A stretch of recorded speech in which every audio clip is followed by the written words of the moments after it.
I've marked off where I want the nut slots to be. I'm putting the outer strings 4 millimeters from the edge of the fretboard, and given the width of the nut, or the width of the neck at the nut, that worked out pretty nicely to a string spacing of 9 millimeters. Easy math. So I start with the thinnest nut slotting file that I have, and then gradually widen the slots and deepen them. And I've marked along the front edge my stop point.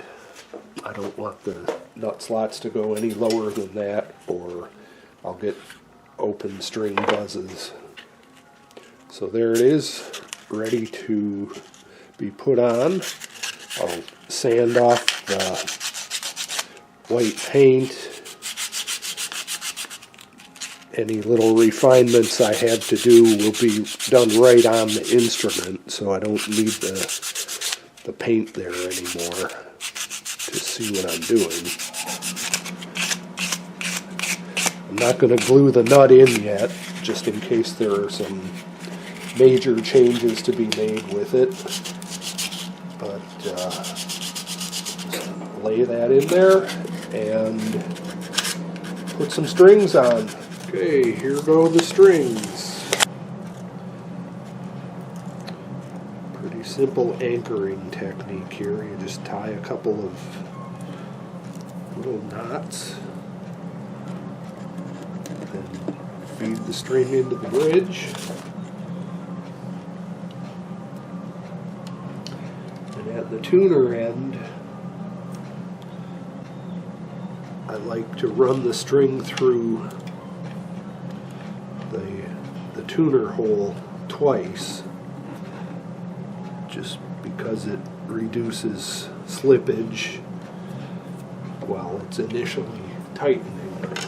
These strings stretch forever, so even with passing the string through the tuner twice, it's still going to take a long time for this to stabilize to where it can really be tuned up to pitch. And now the first string. They have little color-coded tips on these strings. That's how I know which is which. Of course, the third string is pretty obvious because it's the thickest of the four.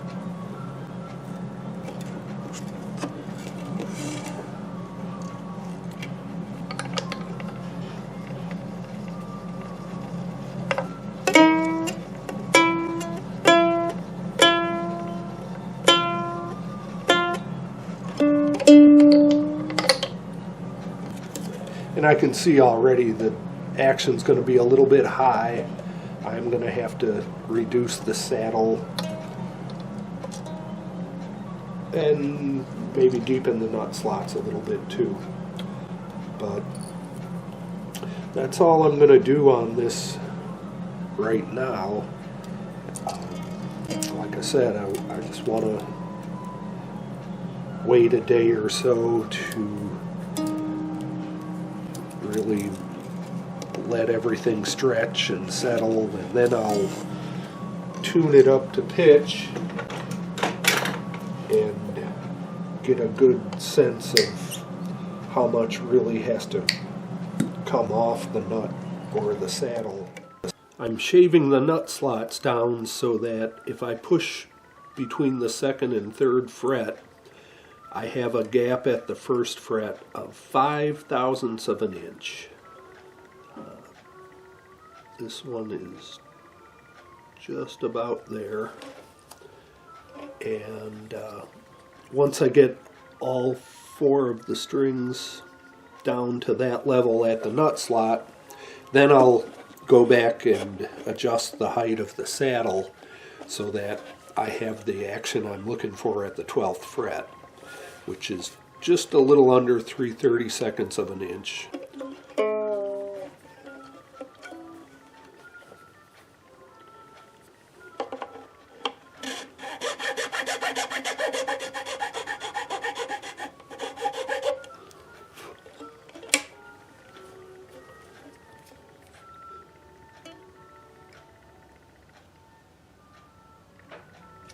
A little more.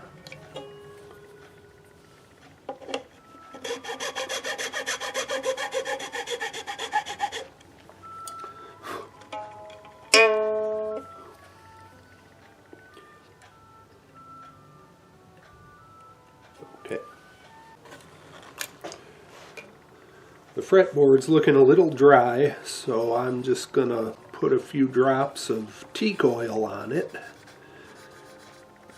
I think this is the same stuff that is sold as fretboard oil by suppliers, but because the description on the label of the teak oil can is exactly the same as the description of fretboard oil,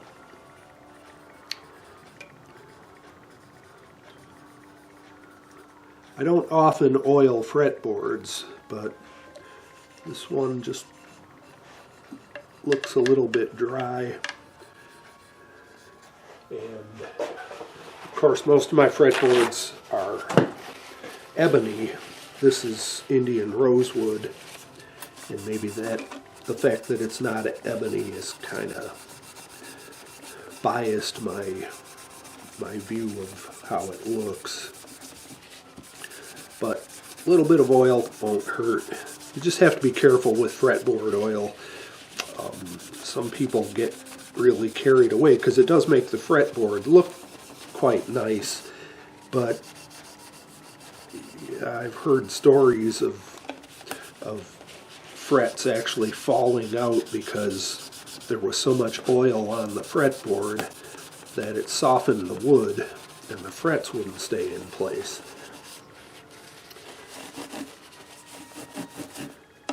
So there, that looks better. Now I'm going to just do a couple of little fussy finished area touch-ups, just a little bit more polishing, and then I'll put the strings back on and be ready to go. Using one of my favorite little tools for getting into tight spots. It's a piece of felt glued to a stick, and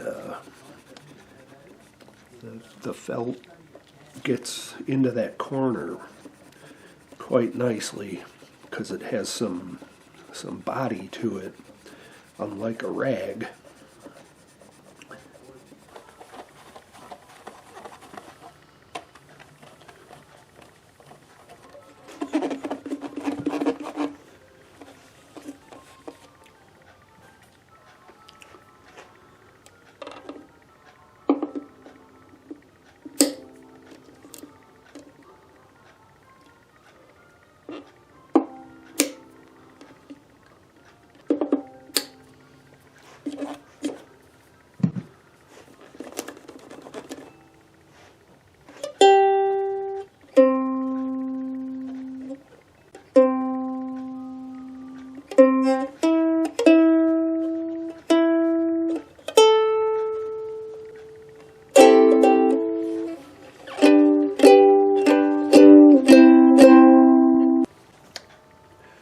Well, that's it.